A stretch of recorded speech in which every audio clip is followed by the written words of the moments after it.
Hi guys, हमने Vicks का ginger वाला टॉफ़ी हमने ऑर्डर किया था। ठीक है, तो ₹1 में आता है मार्केट में। इसका नेट वेट है आपको 1.8 ग्राम्स एंड इसका पूरा जिंजर फ्लेवर वाला आता है ये। और ये कफ के लिए बहुत अच्छा होती है।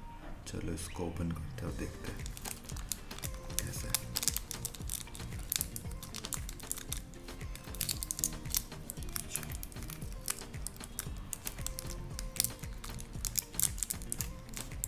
वी है विक्स का। विक्स वालों ने अच्छी मार्केटिंग किया। चलो इसको टेस्ट करते हैं अब कैसा इसका टेस्ट है।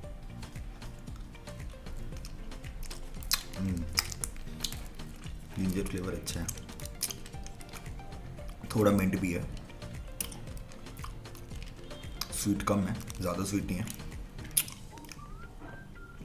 थ्रोट के लिए बहुत ही अच्छा है। 4.1 आउट ऑफ 5।